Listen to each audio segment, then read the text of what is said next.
The lawyer's voice cracked over the silence. $5 million each, to David and Claire. Applause erupted in their throats, smug grins stretched wide, crocodile tears vanishing instantly. Then came my name, and to Michael, a key, with no listed property attached. David laughed so hard he slapped the oak table. The worthless grandchild gets worthless junk. He grabbed one of my childhood photos from the box of keepsakes and tossed it into the fireplace.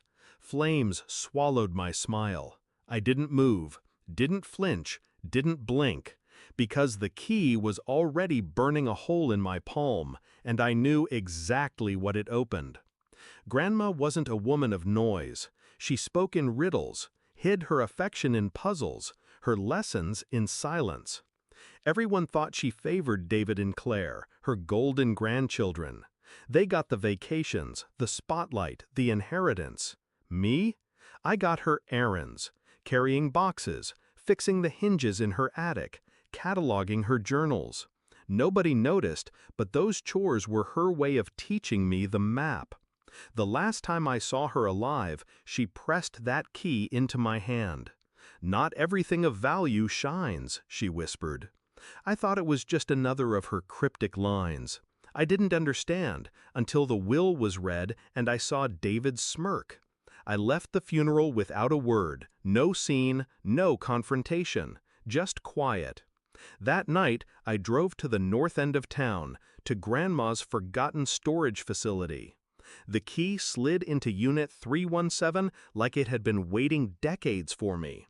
The lock clicked. The door rolled open, and the world shifted. Inside were rows of file cabinets, ledgers, and deeds. Land titles, stock certificates, safety deposit box records. Not junk, not scraps.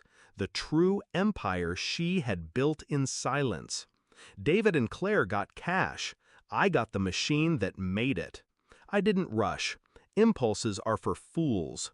First, I hired a lawyer, one who specialized in loopholes. The will had a clause. By accepting their inheritance, my siblings had forfeited all rights to other assets not explicitly listed. They'd signed away the kingdom for the gold coins at its gate. Next, I took inventory.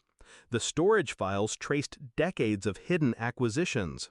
A downtown block of buildings held under shell corporations.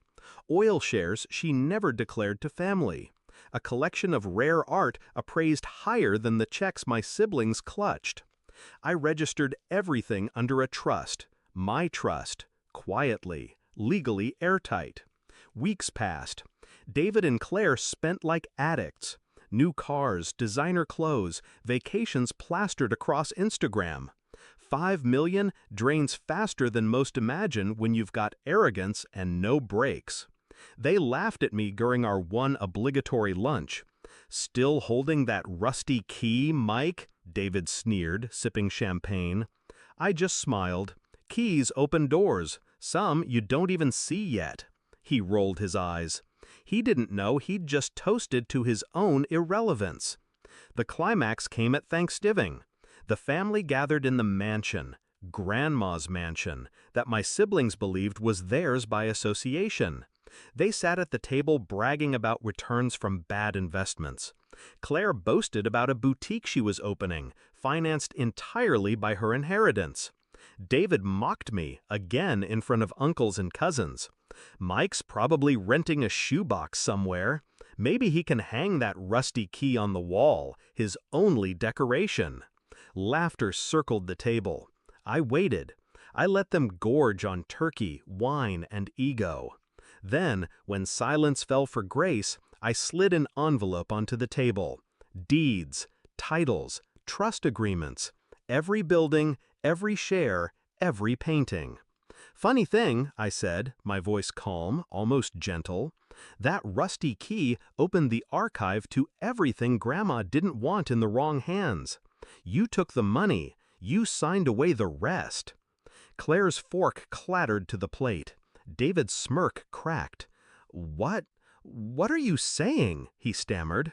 I'm saying, I leaned back, savoring the moment, you sold your birthright for a stack of bills you've already wasted. Meanwhile, I own the ground beneath your new boutique, the company that employs your friends, even the land this mansion sits on. Their faces drained white. The room went dead. Only the clock ticked. I let them sit in the weight of their own stupidity. Revenge isn't loud. It's not fire or shouting. It's silence.